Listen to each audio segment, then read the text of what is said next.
this video, I'll be telling you things you should be doing now if you're in the university to position yourself for scholarships. So if you feel that this is a topic that interests you, you feel this is something you want to know, then watch this video to the end, because I have some juicy information I want to give you that you shouldn't miss. Yeah.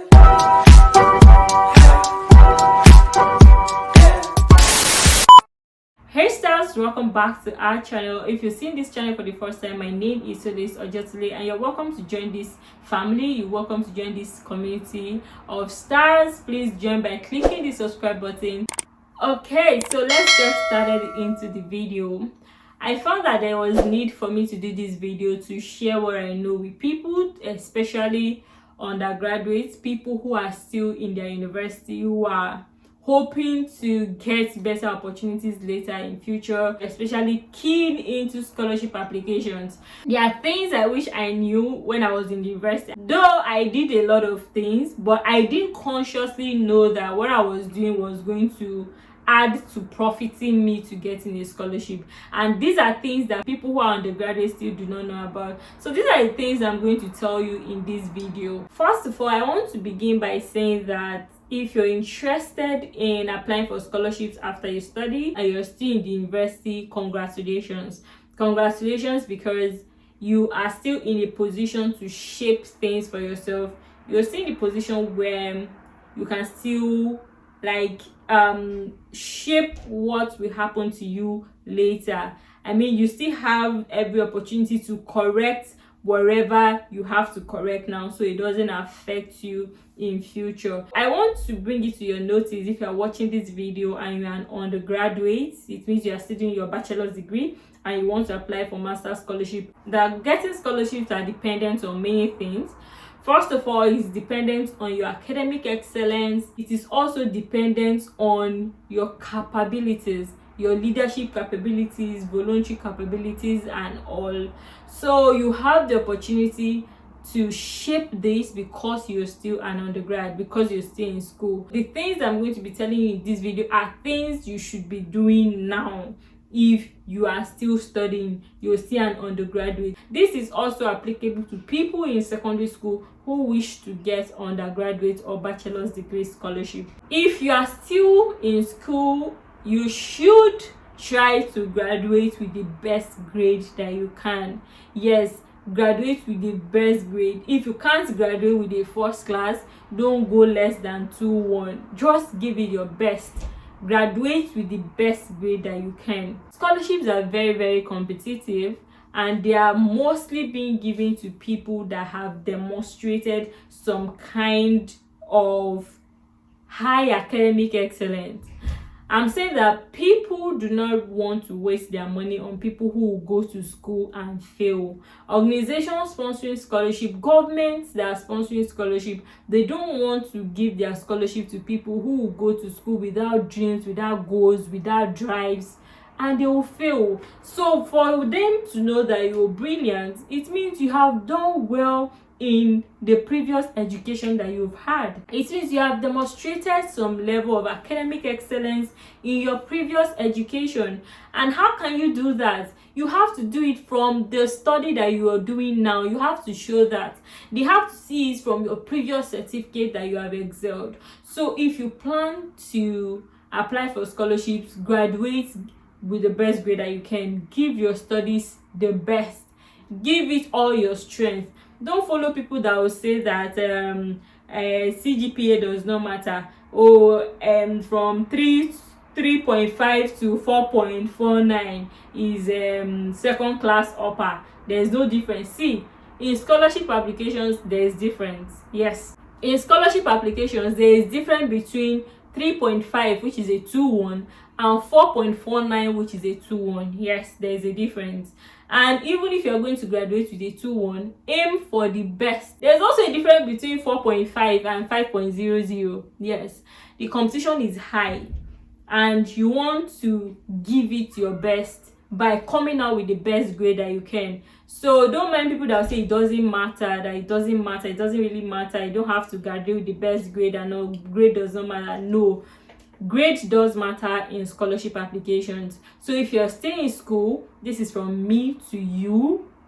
This is something that nobody sat me down to tell me, or I didn't see any video about it. It was just a personal decision from me. But today I'm telling you consciously that if you plan to apply for scholarships after you study, then you must give your present studies the best. Scholarships are very competitive, and just the grade can make the difference. You can have a 3.51, which is a 2-1, and the scholarship can go to somebody that have a 4.20, which is also a 2-1. What makes the difference is just the added grade that show that this person has a 2-1, but the person has done excellently well. So you want to give your studies the best and graduate with the best grade that you can if you plan to apply for scholarships. Okay, the second thing I want you to know if you're still in school and you aim to apply for scholarships is that you shouldn't just concentrate on your studies.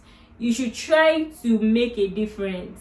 Make a difference means handling leadership positions, getting involved in extracurricular activities, getting involved in activities that are not school-related activities, other activities that are not academic related. It may be the SUG role, it may be other voluntary role. Get involved. One thing also that can shape you getting a scholarship is the leadership quality that you have demonstrated. And how can you write what you have not demonstrated? It is not possible. One thing that can just make the difference for you is that leadership position. There are some people that they have first class, maybe they have 4.50, which is a first class, but the scholarship can still go to somebody that has a 4.20, that have demonstrated leadership experience, that have demonstrated that they were really involved in other activities aside school. So some people go to school and they do school. The only thing they do is school, TDB, school. They don't get involved in other things. They don't create change. Now, this multiple leadership position makes a difference in scholarship application. It can be the one that can help you to get the scholarship. So if you're still in school, get involved in leadership position. It's going to make a difference for you when you want to apply for scholarships. Okay, another thing I want to tell you, if you're watching me right now, is that if you plan to apply for scholarships again, get some voluntary experience, get involved in voluntary activities. So there are people that the only motivation they have is money. The only motivation they have in this whole life is money. Like anything that is not money, you will never see them. They can never get involved. They can't do anything voluntarily. Oh, me, I can't do it if there is no money. Now, voluntary activities and voluntary experience can make the difference for you in getting a scholarship. Yes, it matters. These are the things that matters in scholarship. You can have the leadership experience, you can have the best grade, first class, all A's throughout, but there is no way you have helped anybody. There is no way you have assisted anybody. There is no way you have demonstrated passion for your community. If there is no way you have done that, it may just be what will make them to deny you of that scholarship. So it's not enough that you're doing school, you're passing all through with A's. It is not enough that you are SUG president. Of course, there's money involved in SUG and you can get some money out of it. But have you showed passion towards humanity? Have you showed passion towards your community? Have you contributed anything voluntarily? Have you done something that money will not come out of and you were still dedicated? These are things these people want to know.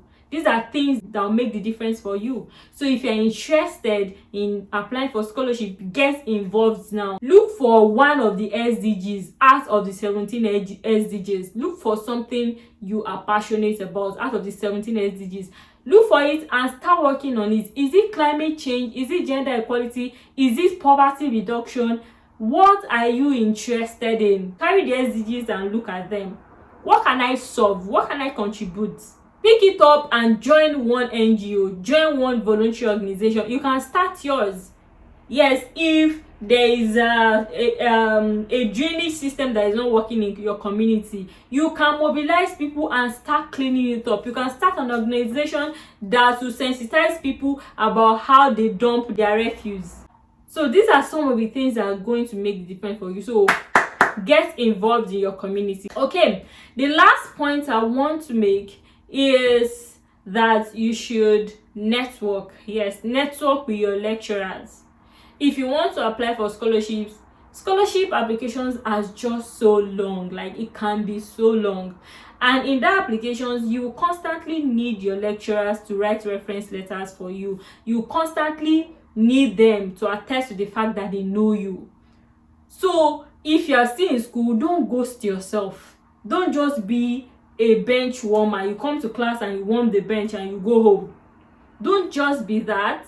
You want to network, have a good relationship with your lecturer, network with them, let them know you, so that when you graduate and you want to apply for scholarship, they will be willing to write reference letters for you. They will be willing to attest, and they will not just be writing. They are writing because they know you, so they will put their passion to it. We have seen people that when it's time to write recommendation letter, they wrote, I hereby recommend her. Oh, Soles is a good girl, she's very brilliant, I hereby recommend her. Boom, 3 lines.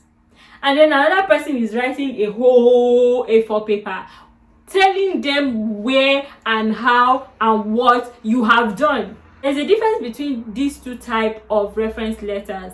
So you want your lecturers to know you so they can attest to you. I'm not talking about rubbing yourself in their faces. No, I'm talking about having genuine lecturer-student relationship, still formal relationship. Okay? So if you're in school now, don't be a bench warmer, don't be a passive student, be an active student, so your lecturers can be able to testify and write good recommendations letter for you that will earn you a scholarship. Nigeria and African countries and different countries in the world have numerous problems that they need people like me and you to solve, and you can't continue to be passive. You should be able to contribute to your community. You should start a change from your community, because these are things that the people who want to give you the scholarship are looking for. They are looking for people who will change their community. So if you're interested in scholarship, this is one of the best advice you can get from someone who have had the experience. So yes, we have come to the end of this video. A word is enough for the wise, and the end word for today will be get involved. Yes, the end word will be get involved. If you did watch this video to this point, write get involved in the comment section. Write get involved. Yes, you need to wake up and get involved, and I'm rooting for you, and I'll see you again in our next video. Keep shining. Goodbye.